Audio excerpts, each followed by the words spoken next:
దేవుని ముందు ఓడినోడే గెలుస్తాడమ్మా. దేవుణ్ణి గెలవటానికి ట్రై చేయొద్దు. నీ చిత్తం ఓడిపోవాలి, నీ ప్రాణ సంబంధమైన మనసు ఓడిపోవాలి. దేవుని నియమంలో దేవుని ఎదుట ఓడిపోయిన వాడే గెలిచినవాడు.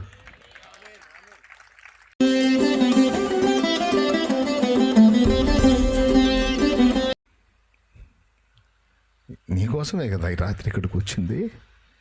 నన్ను ఇక్కడ పడేసి వెళతావని కన్నీళ్లు నిండిన కళ్ళతో చూస్తే అడుగు గదలలేకపోయాడు యాకోబు. తెల్లవారుచున్నది, నన్ను పోనీ వెళ్తావా? నన్ను ఒంటరి చేసి వెళ్తావా? నన్ను ఆశీర్వదించకుండా వెళ్తావా? ఈ పరిస్థితుల్లో నన్ను పడేసి వెళ్తావా అని ఏడుస్తూ కన్నీళ్లతో నిండిన కన్నులతో చూసి ఎట్టబోతాడండి ఏ తండ్రి అయినా. సరే అది చెప్పు, నీ పేరేందుకు చెప్పాను? యాకోబయ్యా. యాకోబు ఒప్పుకున్నాడు. నువ్వు దేవునితోనూ మనుషులతోనూ పోరాడి గెలిచావు. ఇక నుంచి నీ పేరు ఇశ్రాయేలు. నన్ను గెలిచావు. ఓటమిని ఒప్పుకొని పాదాలు పట్టుకొని కన్నీళ్లు విడిచి నా హృదయాన్ని గెలిచావు.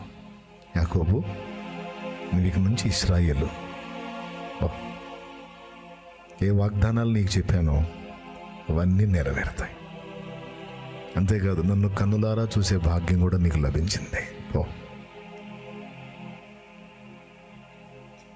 దేవుని ముందు ఓడినోడే గెలుస్తాడమ్మా. దేవుణ్ణి గెలవటానికి ట్రై చేయొద్దు. నీ చిత్తం ఓడిపోవాలి, నీ ప్రాణ సంబంధమైన మనసు ఓడిపోవాలి, నీ దేహ సంబంధమైన వాంఛలు ఓడిపోవాలి. అదే భక్తులు పాడిన పాట. యేసు యేసు గొరియ పిల్లను నేను, వధకు తేబడిన గొరియ పిల్లను. యేసు గొరియ వధకు తేబడిన చనిపోతున్నాను. చనిపోతే యేసుక్రీస్తులు బ్రతుకుతున్నాను. దినదినము చనిపోతున్నాను. లోకానికి చనిపోతే క్రీస్తులో బ్రతుకుతాం. యేసుక్రీస్తులు బ్రతుకుతున్నాను. యేసు గొరియ పిల్లను నేను, వదకు తేబడిన గొరియ పిల్లను. నా తలలో పుట్టిన తలంపులు ఒకప్పుడు పక్క నవ్వినాయి. ఇప్పుడు ముళ్ళు గుచ్చ. ఇప్పుడు ఏడుస్తున్నాయి. ఏం నెరవేర్చట్లను, ఏం చేయట్లను. ఎట్లా అయితే? ఎంత తాగేవాడివి, ఎంత తిరిగేవాడివి, అసలు ఎంత తిట్టేవాడివి, ఎంత తన్నేవాడివి, ఎట్లా ఊరేగేవాడివి, ఎంత నీచుడివి, ఎంత మంచిగా మారిపోయావు. ఎన్నాళ్ళు ఈ మంచి జీవితం, ఎప్పటికి నీలో మార్పు ఏంటి అయ్యి? ఒకప్పుడు నువ్వు చెడిపోయిన స్థితిలో ఉంటే అందరూ నీకు ఒంగొంగి దండాలు పెట్టారు.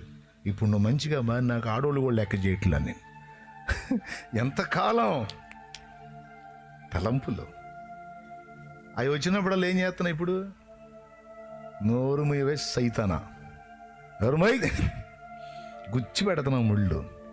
కలవరి శిలువలో యేసు తలలో ముళ్ళు నీ తలలో పనిచేస్తున్నాయి.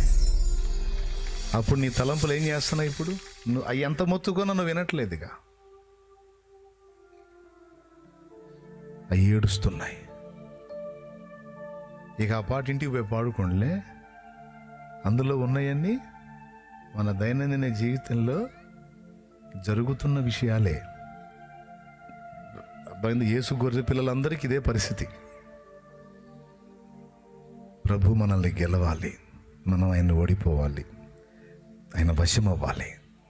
అప్పుడు ఉంటుంది పరిమళం, అప్పుడు ఉంటుంది జీవితం. ఆ మెట్టులోనే మట్టి పురుగు మహానుభావుడుగా మారేది. ఆ మెట్టులోనే ఒక అల్పుడైన వాడు సమాజాన్ని శాసించగలిగే స్థాయి వచ్చింది. అప్పుడు రగిలించగలడు ఏదైనా సరే. ఆ మెట్టుకు వచ్చినప్పుడు అక్కడికి దేవాలని ఆ పిచ్చి మహారాజు పోరాటం. రారాను అంటే మనంతా కూడా ఏ వ్యవహారం అంటే చిల్లరంతా పోసి ఒక బస్తాలో 10,000 రూపాయల చిల్లర ఇంత బస్తా అయింది. అది పట్టుకొని ఊగులాడుతుంటాం. రారా, వద్దు నాయన, పెద్ద మూట తండ్రి, స్తోత్రం, హల్లెలూయా ప్రభువా. ఇష్మాయేల్ని నీ సన్నిధిలో ఇష్మాయేల్ని మాత్రం బతకని చాలంటాడు ఈయన, ఈ పెద్ద మనిషి. ఇందాక వాగ్దానం చదివేవే, నేను నీకు సంతానాన్ని ఇస్తాను, ఆకాశ నక్షత్రాలు ఇసుక రేణువుల్లా విస్తరింపజేస్తానని చదివారుగా.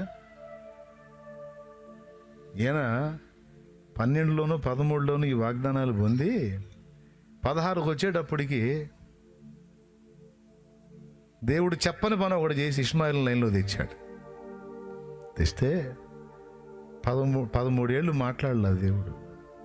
తర్వాత దేవుడు లైన్లోకి వచ్చి దేవుడు మాట్లాడి, నిశ్చయముగా శారా నీకు కుమారుణ్ణి గంటంది, అతనికి ఇస్సాకను పేరు పెడతావు అని మొదలుపెట్టాడు చెప్దామని. ఇట్లా జరిగింది అంటే ఈయన 17వ అధ్యాయంలో నవ్వుతూ, దేవా 100 ఏండ్ల వానికి సంతానం కలుగునా, 90 ఏండ్ల శారా కనునా, నీ సన్నిధిని ఇష్మాయిలును మాత్రం బ్రతకనిమ్ము అన్నాడు.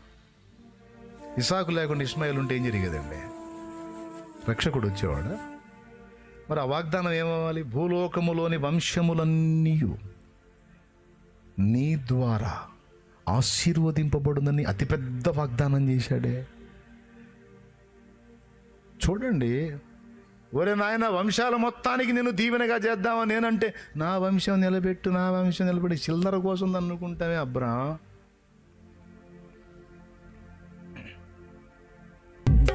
అల్పమైన వాటిని ఆశించును నా హృదయం, అధికమైన మేళ్లను దాచును నీ మంచితను.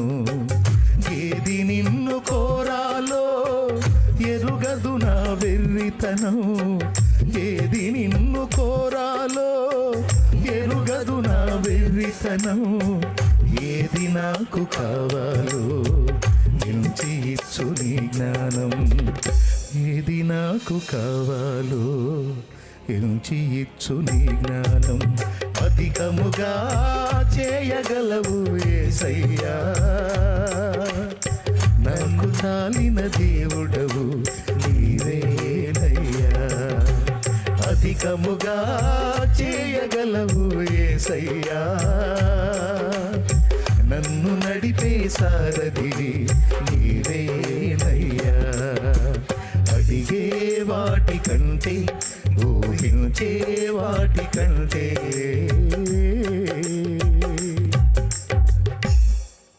ఆయన ఏం చేయబోద్దామంటాడు, ఈయనేం అడుగుతాడు. ఏది నిన్ను కోరాలో ఎరగదు మా వీరు. అబ్రాహాం వల్లే కాల, నా వల్ల ఏమైంది? మీ వల్ల ఇద్దా? ఏం అడుగుతారు దేవుణ్ణి? రోమా 8:26 అసలు మనం ప్రార్థన చేయటమే తెలియదు అన్నాడు. యుక్తముగా అంటే అర్థం తెలుసా? అసలు ఏది అడగాలో ఏది అడగకూడదు మీకు తెలియదు, మీరు ఏ కాడికి ఒకటే సోదాను అన్నట్టు చెప్పాడు ఆయన. మరి ఎట్లా నాయన యుక్తమైన ప్రార్థన మీ వల్ల కాదు, మీరు మోకాళ్ళుని ఆత్మను రిక్వెస్ట్ చేస్తే ఆయన మీలోకి వచ్చి చేస్తాడు అసలైన ప్రార్థన. ఒప్పుకున్నారా? ఏది మనల్ని ఆయన అడగాలో తెలుసా మనకి? కానీ మనకి ఏది ఇవ్వాలో మనం చెప్పాను కదా.